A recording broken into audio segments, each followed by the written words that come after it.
Assalamualaikum warahmatullahi wabarakatuh. Kembali lagi bersama saya Syarif di Kala Senja.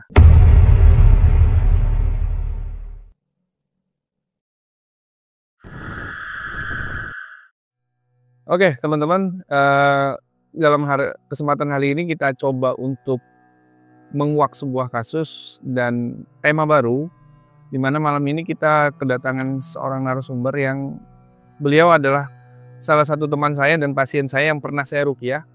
Dan waktu itu kasusnya lumayan ngejelimet ya. Kenapa saya bilang ngejelimet? Karena beliau terkena salah satu jenis sihir. Kalau di dunia ruqyah namanya sihir mahabbah atau sihir pecinta. Jadi sihir mahabbah atau sihir pecinta ini bisa membuat orang yang tadinya berpaling hatinya atau orang-orang yang tidak punya rasa cinta atau sayang kepada lawan jenis, tapi dengan ketika dia mendapatkan sihir itu atau terkena sihir itu, dia seolah-olah mempunyai perasaan dan rasa sayang. Dan untuk itu kita kenalan langsung sama orangnya. Di sebelah saya sudah ada Mbak Pipit. Apa kabar Mbak Pipit? Alhamdulillah sehat, Asari. Ya, baik. Nah, Mbak Pipit ini asli dari Indramayu, Mbak ya? Iya. Asli dari Indramayu dan beliau adalah teman saya juga, sering ketemu satu kampung lah, satu desa dengan saya. Waktu itu tahun berapa kita ngeruqyah? 2023 sekarang kalau nggak salah. Iya. Apa tahun kemarin? Tahun kemarin. 2023 ya? Nah, Iya, coba seingatnya Mbak Pipit waktu itu ketika proses ruqyah itu kan sempat kesurupan juga kan? Iya. Berapa kali tuh di proses ruqyah? Nggak kehitung sih ya. Sering ya? Sering banget. Tapi memang yang paling kerasnya itu di rumahnya Mbak Pipit sendiri. Iya. Kemudian juga sempat setor beberapa jimat-jimat, ternyata dari orang tuanya juga ada gitu loh. Maksudnya ada jimat yang dari orang tuanya turun-temurun hingga ke Pipit. Tapi Mbak Pipit juga nggak sadar ya hal itu. Coba waktu itu ketika proses ruqyah pertama itu apa yang dirasa sama Mbak Pipit? Sebelum nanti kita bahas sebabnya ya, kita bahas secara proses ruqyahnya dulu seperti apa. Waktu di rumah Mbak Pipit pertama kali ketika diruqyah sama saya, apa yang dirasa waktu itu? Yang dirasa itu takut ya, Sarif. Takut karena ketika pertama kali diruqyah itu kaget karena nggak percaya kalau ada sosok lain di tubuh aku. Awalnya aku cuma mikir ya kayak yang lain normal, tapi mungkin di penglihatan Asarif aku beda. Dan Asarif juga bisa ngeliat sendiri kalau aku saat itu tuh bener-bener nggak tahu tujuannya apa ataupun kemana. Aku nggak tahu sih. Oke, sebenarnya kalau dibilang ngelihat secara orang pernah gangguan jin, kalau secara goibnya jujur saya nggak bisa Mbak Pipit ya. Maksudnya bukan berarti saya bisa nerawang-nerawang kemudian melihat oh ini badannya Mbak Pipit ada jinnya ataupun ada sihir yang memang berkerumun di badannya Mbak Pipit, enggak. Tapi memang di ilmu ruqyah ataupun di teman-teman peruqyah bisa melihat orang dari gejalanya, dari raut wajahnya. Pada waktu itu memang saya ngeliat Mbak Pipit juga agak lesu. Kemudian juga ketika saya tanya penyebab ciri-ciri orang yang terkena sihir mahabbah itu kayak misalkan bingung, mukanya tuh kayak orang bingung, dan itu saya dapeti di wajahnya Mbak Pipit pada waktu itu. Kemudian juga suka lupa ya, umur masih muda tapi suka lupa. Kemudian juga insomnia ya, waktu itu juga susah tidur ya. Susah banget kan tidurnya. Kemudian juga selalu berkepikiran ke laki-laki yang itu gitu kan, yang bisa kita sebut sebagai subjeknya. Nah maka dari itu saya nggak pernah bisa lihat jin ya, maksudnya saya nggak bisa lihat tahu dari tubuhnya Mbak Pipit pada waktu itu memang ada gejala sihirnya, tapi dilihat dari kasat mata itu udah kelihatan. Nah pada waktu itu pertama kali diruqyah itu di rumah ya? Di rumahnya Mbak Pipit ya? Iya.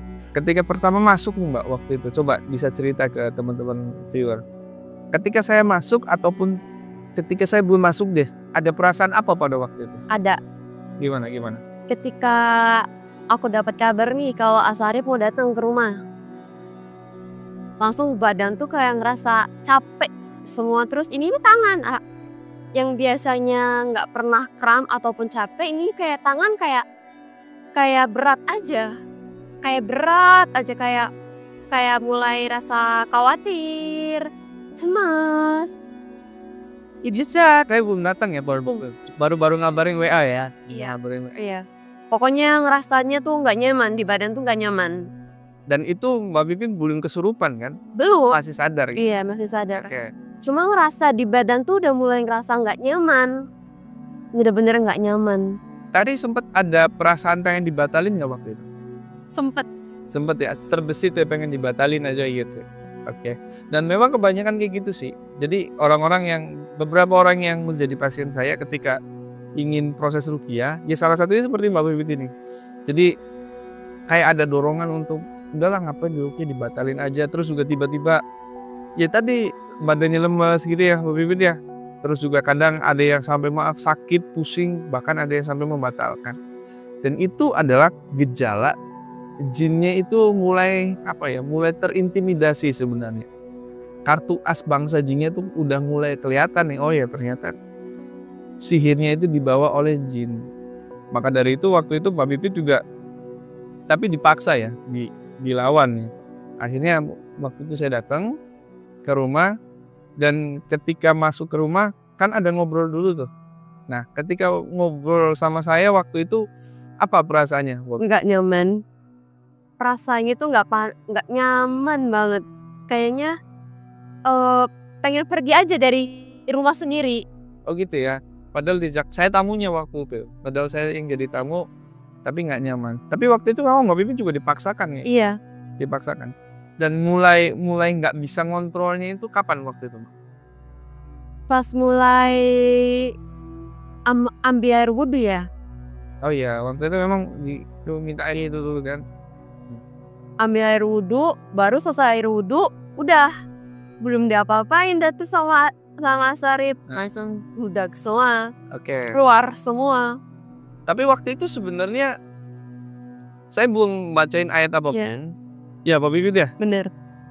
Saya belum bacain ayat apapun, saya juga belum membaca doa atau zikir untuk doa perlindungan. Biasanya kan kalau ngeruqyah itu diawali dengan a'udzu bikalimatillahi tammati min syarri ma khalaq, itu doa perlindungan. Pada waktu itu saya belum ya? Belum. Ketika selesai wudhu, Mbak Pipit langsung lost control. Lost control, teriak-teriak gitu kan. Tapi anehnya waktu Mbak Pipit kesurupan, Mbak Pipit sadar nggak? Tahu nggak maksudnya apa yang dilakukan? Enggak sih, Langsung kayak blackout aja gitu, blackout ya. Kayak orang pingsan gitu. Nah, ini sedikit pengetahuan buat teman-teman. Jadi yang namanya kesurupan itu ada dua macam. Yang pertama adalah kesurupan secara total. Nah, kesurupan total ini yang dialami oleh Mbak Pipit. Jadi sama seperti perasaannya kayak orang pingsan gitu. Ketika bangun dia nggak tahu apa-apa. Dan orang kesurupan secara total itu adalah kesurupan yang menguasai dari hati, perasaan, sampai gerak tubuh manusianya. Nah yang kedua ada kesurupan yang secara 50-50 atau bahasa kitanya parsial lah, separuh. Jadi kalau ada orang kesurupan parsial, secara hati dia tahu, dia bisa mendengar, dia bisa merasakan, tapi dia tidak bisa mengontrol gerak tubuhnya, kakinya nggak bisa dikontrol, mulutnya juga, tangannya juga. Nah itu kesurupan parsial. Nah pada waktu itu Mbak Pipit kesurupannya total ya. Total. Jadi kayak memang nggak sadar sih waktu itu. Dan perlu teman-teman ketahui, walaupun Mbak Pipit badannya kecil, waktu itu Masya Allah itu dijagal sama ibunya ada, bapaknya juga ada, sampai saudaranya juga ada, dijagain orang dewasa 4 orang itu. Kayak nggak kuat aja gitu saking ekstranya tenaganya. Nah pada waktu itu apa tuh Mbak? Setelah sadarnya itu di momen apa pada waktu itu? Momen setelah itu ya. Apa? Asarif bakar itu bukan Oh yang bakar apa? Bukan menyan, bakar kertas yang tulisan Arab. iya, Nah itu bakar jimatnya. bakar jimatnya. Bakar jimat dari buyut ya, bakar jimat dari keluarganya Mbak Pipit. Jadi ternyata Mbak Pipit juga ada jimat yang disimpan sama keluarganya gitu. Ketika saya buka, saya sobek, saya bakar, kemudian baru Baru reaksi teriak-teriak teriak-teriak. kontrol ya asap. Nah, seingat lagi Mbak Pipit coba, waktu itu ketika itu pertama kali diruqyah sama saya. Iya. Ya. Dan videonya sebenarnya ada sih, cuman nggak etis lah ya, nggak etis karena memang privasi ya Mbak ya. Iya. Privasi gitu kan. Tapi setelah itu saya mempelajari bahwa sihir atau jin yang masuk ke dalam tubuhnya Mbak Pipit itu salah satu jenis jin yang memang membawa sihir tujuannya untuk condong kepada lawan jenisnya gitu kan. Jadi ketika itu saya intervensi, saya tekan bangsa jinnya, kemudian bangsa jinnya juga ngomongnya ngalor ngidul gitu kan, nyebut nama ini, tapi ya tadi saya nggak pernah mudah percaya dengan informasi yang diberikan oleh bangsa jin. Karena fitnahnya bangsa jin ketika merasuk ke dalam tubuh manusia itu jauh lebih besar. Pada waktu itu Mbak Pipit sadar-sadarnya itu setelah saya diapain Mbak Pipitnya? Setelah selesai bakar kertas yang tulisan itu, iya, ya jimat lah ya, bakar jimat itu baru udah mulai rada normal tuh. ada normal. Iya. Nah waktu itu badannya gimana rasanya? Capek, pegel, Capek banget, capek ya. pada sakit. Oh sakit. Padahal nggak diapa-apain loh, cuman dipegang aja, nggak sampai dipukulin. Nggak, cuman dipegangin aja. Capek, pada sakit. Nah terus setelah itu bakar jimat sudah, badannya Mbak Pipit juga sudah sudah pulih lah ya, sudah sadar. Dan ada malamnya setelah itu kan proses ruqyah pertama tuh. Ketika malam atau besoknya ada hal aneh lagi nggak Mbak? Ada. Gimana? Itu pas selesai ruqyah malam harinya sekitar jam 2 ya. Jam 2 itu di atas atap plafon kamar aku yang biasanya nggak pernah bunyi suara apapun, tiba-tiba ada suara yang kayak dari atas plafon aku terus lari ke ruang tengah. Suara gimana? Suaranya apa? Kan biasa nggak pernah bunyi tuh, kayak budu kayak jalan aja, kayak orang jalan gitu. Jadi plafonnya seolah-olah kayak diinjek. Iya, kayak diinjek tapi sambil lari. Oke. Gitu. Bukan kucing tikus kan? Bukan, nggak ada. Nggak ada ya? Nggak ada sama sekali. Itu nggak pernah. Selama aku tinggal di rumahku, aku nggak pernah ada suara apapun di kamar aku. Oke. Selesai di ruqyah jam 2 pagi ya. Udah mulai sholat malam. Barulah denger suara itu di atas plafon. Gudug. Ya udah aku mikir ya positif aja. Mungkin tikus atau apa. Tapi setahu aku nggak pernah dengar suara apapun di atas plafon. Sebelumnya. Baru itu pertama kali aku dengar suara di atas plafon itu. Itu sampai berapa hari ada suara-suara begitu? 2 hari. 2 hari. Iya. Oke. Sampai 2 hari. Tapi ada suara aneh nggak kayak suara orang nangis atau orang ketawa atau datang ke mimpi? Ada mimpi aneh nggak? Gimana? Selesai sholat subuh, aku ngaji. Pas itu aku dengar kayak suara Oh gitu ya. Cewek cowok? Kayaknya mau cowok. Kayaknya suara. Kayaknya cowok. Iya. Kayaknya cowok. Ya udah aku nggak peduli suara itu, aku terus ngaji aja. Waktu itu di kamar ya? Di kamar. Sendirian ya? Sendirian. Oke. Itu berapa hari dengar suara itu kalau jam-jam subuh gitu? Pas itu cuma 1 hari. Hari itu aja? Hari itu aja. Mimpi aneh mungkin bareng? Kalau mimpi aneh itu hampir setiap hari Asarif. Sebelum di ruqyah pun memang saya mimpi? Iya. Apa aja? Contoh-contoh mimpi? Kayak semisal mimpi didatengin cowok. Okay. Tapi itu dengan cowok yang berbeda-beda. Oke. Kenal nggak? Anda kenal ya? Enggak. Terus aku mimpi dikejar-kejar ular. mimpi jatuh dari atas tebing yang tinggi banget, Oke. mimpi mimpi di tempat yang seram. Setelah diruqyah, mimpi itu ganti nggak atau malah tambah aneh mimpinya setelah pasca ruqyah itu? Setelah diruqyah mimpi-mimpi itu udah mulai nggak datang ya. Oke. Iya. Alhamdulillah udah bisa tidur nyenyak. Ada tidur. Dan badan juga alhamdulillah lebih enteng banget, lebih nggak ngerasa berat tuh. Biasanya sebelum diruqyah ini nih di sini nih Aha, berat banget. oke. Dan proses itu ruqyah pertama Mbak ya? Iya. Nah, proses ruqyah kedua ada yang sama nggak kayak waktu ruqyah pertama? Maksudnya ketika saya belum datang gelisah Sama ya? sama. Sama. Pokoknya nggak tangan kanan atau tangan kiri kayak rasa berat aja pokoknya mah. Kayak panas juga. Oke. Itu di ruqyah yang kedua. Iya. Berarti hampir mirip dengan ruqyah yang Mirip. pertama itu ya? Iya.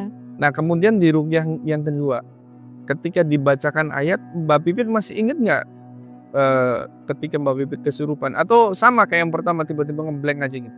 Pas kedua udah kayak 50-50 tuh. Oke, parsial ya, Iya. 50-50 nih. Nah, Iya. Udah kayak ya setengah sadar lah. oke, setengah sadar. Tapi tetap tubuh ini kayak ada yang gerakin. Iya, tetep nggak kekontrol. Oke, Tetep nggak kekontrol. jaga kontrol ya. Nah, jadi gini, apa yang dialami sama Mbak Pipit sebenarnya itu adalah salah satu pengaruh dan jenis sihir yang memang bisa dibilang kuat ya. Kenapa saya bilang kuat? Karena ketika pasca ruqyah yang pertama, kemudian jin itu keluar, maka ruqyah yang kedua ternyata gulnya itu masih belum ketemu karena Mbak Pipit ini complicated gitu kan. Selain dari sihir eksternal dari dari orang itu ya, dari orang laki-laki itu, kemudian juga ternyata ada titisan dari nasabnya juga. Kenapa saya bilang ada ikatan jin nasab? Ternyata ketika di ruqyah yang pertama pun sebenarnya saya dapat tuh jimat-jimat yang kayak sabuk yang tulisannya bahasa Arab gitu ya. Ketika disobek tengahnya ada kertasnya, dan yang kedua juga ada batu-batu gitu kan dari orang tuanya dan keluarganya Mbak Pipit. Nah dari situ tuh makanya buat teman-teman nanti kalau memang ada ya seperti itu entah dari bapak, kakek, nenek, hati-hati. Kalau dibilang penjagaan juga hati-hati. Itu bukan ngejaga malah bikin repot ya, sihirnya cepet masuk nantinya. Nah di ruqyah yang kedua tuh Mbak, kita balik lagi ya. Di ruqyah yang kedua Mbak Pipit ngerasa lebih capek mana? Ruqyah pertama sama yang kedua? Lebih capek ruqyah yang kedua. Kenapa? Nggak tahu kenapa kayak badan tuh bener-bener lemes banget. Oh lemas. Iya. Cuman di ruqyah yang kedua kan perasaan masih di rumah yang sama ya? Iya. Masih di rumah yang sama. Di ruqyah yang kedua itu ada dorongan untuk maksudnya kelihatan sosok apa atau makhluk apa gitu di pandangannya Mbak Pipit atau di perasaannya Mbak Pipit, ada nggak waktu itu? Nggak ada sih. Nggak ada ya? Cuman memang ketika dibacakan ayat langsung Terus Kayak nggak nggak kontrol gitu ya. Nah kemudian lanjut setelah itu ada mimpi aneh lagi nggak? Masih Setelah pasca ruqyah yang kedua? masih. Mimpi yang sama? Mimpi yang sama cuma tetap dengan mimpi yang kedatangan cowok yang berbeda-beda. Ada pesen nggak ketika selesai di ruqyah? Maksudnya cowok datang kemudian ngomong apa gitu? Ada, aku pernah mimpi. Ada cowok yang bilang, aku mau dia mati. Maksudnya dia itu siapa? Saya? Oh Mbak Pipitnya? Iya. Di mimpi itu dia bilang, aku mau dia mati. Oke. Aku mau dia mati. Iya. Oke. Kenal nggak Mbak cowoknya? Enggak. Nggak tahu ya? Nggak tahu siapa. Oke. Tertekan nggak sih waktu itu? Tertekan banget, takut banget. Stres ya? Stres banget, harus lari kemana lagi, harus cerita ke siapa lagi. Tapi pada waktu itu memang dari keluarga support nggak sih? Alhamdulillah keluarga selalu support. Keluarga selalu support ya. Sempet ada yang bilang Mbak Pipit halu nggak waktu itu? Sempet sih ya. Sempet. Sempet karena mungkin mereka Nggak ira. ingin ya. Dikira apaan sih, gak jelas gitu kan. Sempat ada yang bilang begitu. Tapi dari keluarga ada yang berpikir seperti itu nggak? Nggak ada. Dari pihak keluarga nggak ada? Nggak ada. Jadi memang keluarga semuanya support semua. Alhamdulillah. Nah, lanjut di ruqyah yang ketiga nih. Iya. Nah, di ruqyah yang ketiga kita kan rumahnya pindah tuh kan, maksudnya geser ya, bukan di rumah yang pertama. Nah, di rumah yang ketiga, kalau menurut saya justru di rumah yang ketiga ini ternyata baru terbongkar semua. Selain kasus ada yang sihir, kemudian juga nasab, ada juga dari segi psikis atau mentalnya Mbak Pipit. Nah, baru kebuka semua di situ. Nah, saya nanya, ketika di rumah yang ketiga nih Mbak Pipit, itu gimana perasaannya? Pas awal mulai aku hubungin Asari tuh ya, itu badan sesak. Oke. Nafas sesak. Masih aja begitu? Masih ya. Nafas mulai sesak, mulai panik, mulai cemas, mulai takut, perut juga udah mulai mual. Udah Mual. mual. Mual. Waduh, belum nyapa-apain tuh padahal udah mual duluan. Perut sudah mual, barulah tuh Asarif datang kan. Tuh udah makin mual tuh perut, dada makin sesak tuh. Oke. Panik banget. Oke. Nah, setelah itu di rumah keluarga ya waktu itu? Iya. Di rumah keluarga. Bahkan ketika Mbak Pipit ngetrans atau kesurupan, dikuasai oleh makhluk halus, oleh jin gitu. Pada waktu itu Mbak Pipit sempat menunjukkan salah satu sudut ruangan ya? Iya. Apa itu Mbak, kalau boleh tahu? Itu dulu kamar kakek ya. Kamar kakek? Kamar kakek. Memang buat apa dulu tuh begini? Dia nyimpen gabah. Oh. Gabah itu gabah. Gudang gabah. Gudang ya? Iya. Iya, gudang. Dulunya buat simpen padi gitu ya. Ya. Setelah sekarang ruangan itu dijadikan kamar. Kamar Tidur. angker nggak sih Mbak? Iya. Kalau kelihatannya mah angker banget. Oh iya? Iya. Kelihatannya angker banget. Aku pernah waktu kecil tidur di situ, Asarif. Sempat mimpi ular. Melilit di atas plafon, gede banget ularnya. Tidur di ruangan itu? Iya. Sampai sekarang gimana Mbak? Kalau sering datang ke situ ke rumah tuh masih suka takut atau? Juga takut. Aku nggak berani masuk kamar sampai sekarang. Sampai sekarang? Iya. Wah, kayak uji nyali di situ bro. Asik tuh. Dari jauh juga udah serem banget kamarnya. Kalau sekarang ada yang nempatin nggak? Nggak ada. Sampai sekarang nggak ada. Malah jadi kayak bener-bener gudang. Terakhir tuh saya lihat ada tempat tidur juga kan, kayak kasur. Ya. Cuman nggak ada yang tidurin di. Nggak ada. Keluarga di situ juga nggak ada yang tidurin. Nggak ada yang berani tidurin di situ. Iya. Nah itu tuh jadi gini teman-teman. Dari belajar dari kasusnya Mbak Pipit ya, yang dialamin gitu kan, dan proses ruqyah yang ya masya Allah butuh energi, butuh fisik, butuh mental juga. Karena sebenarnya ruqyah itu nggak seperti kayak yang di film-film gitu, di ruqyah sekali terus beres, nggak gitu ya Mbak Pipit? Enggak. Faktanya ternyata ruqyah itu juga butuh mental ya, betul kan? Betul. Butuh keyakinan, dan yang paling penting adalah butuh fisiknya harus kuat. Iya. Seberapa capek waktu itu? 3 kali ruqyah. Capek banget Asarif, Masya Allah. Capek banget ya? Sempet mikir, aduh aku udah gak kuat nih. Oh sempat pikiran gitu? Iya, selalu mikir, aku udah gak kuat nih, pengen berhenti aja. Tapi keluarga aku bilang, ini demi kesembuhan kamu, demi kamu harus sembuh. Dan alhamdulillah bisa lepas dari hal-hal seperti itu. Nah makanya yang perlu digarisbawahi adalah ternyata ruqyah juga butuh niatan yang tinggi Mbak ya. Betul.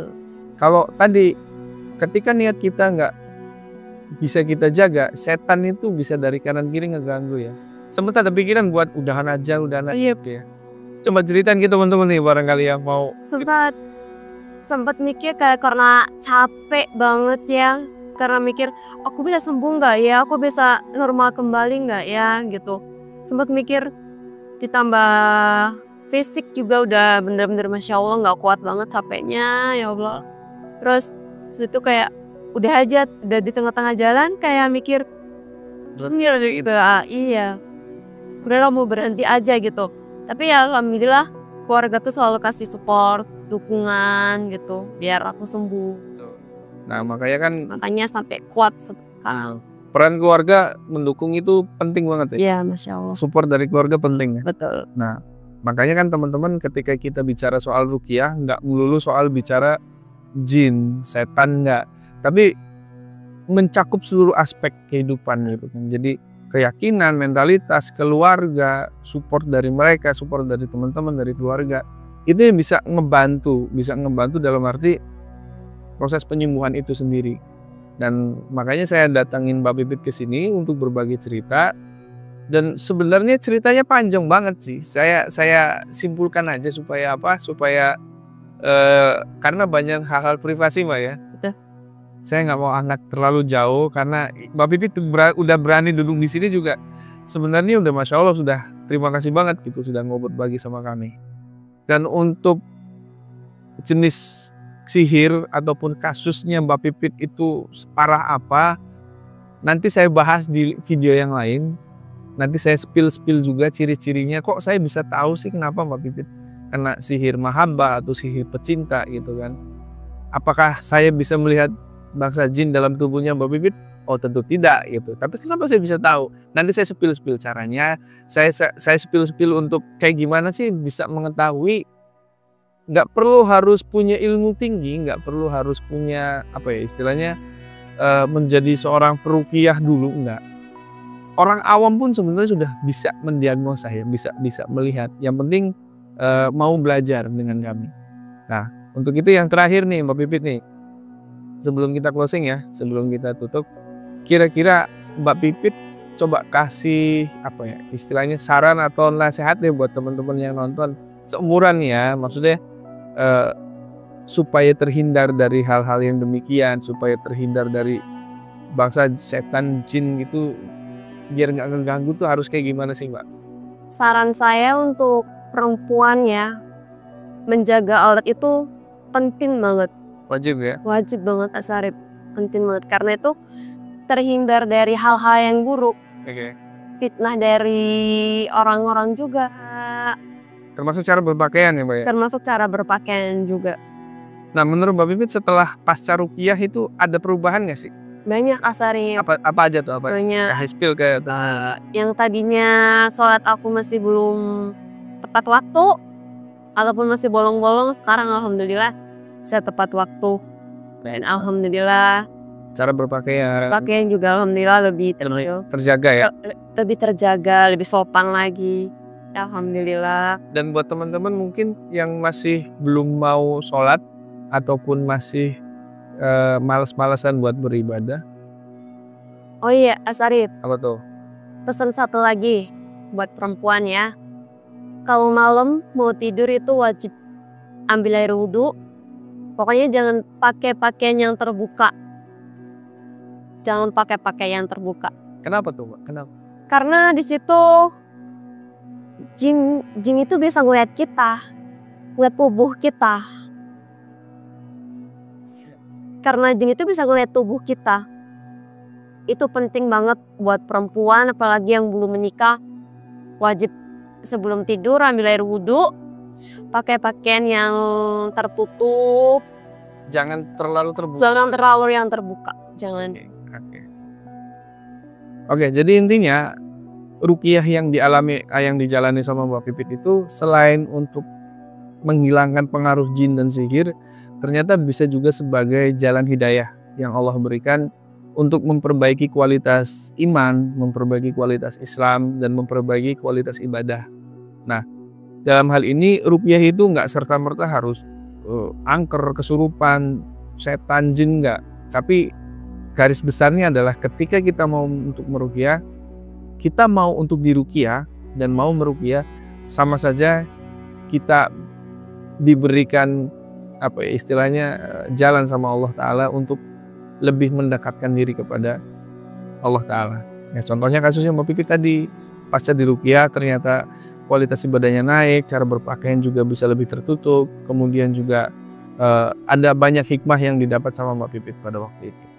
Dan mungkin itu saja dari kami. Untuk nanti video selanjutnya kita akan spill apa kasus yang dialami sama Mbak Pipit. Saya pribadi mohon maaf kalau ada kata-kata atau kalimat-kalimat yang menyinggung ataupun yang tidak berkenan. Terima kasih buat Mbak Pipit waktunya. Dan nanti insya Allah saya juga akan mengundang beberapa teman-teman saya narasumber yang pernah saya ruqyah juga untuk berbagi kisah di sini. Jangan lupa subscribe dan nyalakan lonceng notifikasinya di kala senja. Insya Allah nanti banyak video-video baru dan video-video edukasi buat teman-teman. Itu saja dari saya. Terima kasih. Assalamualaikum warahmatullahi wabarakatuh.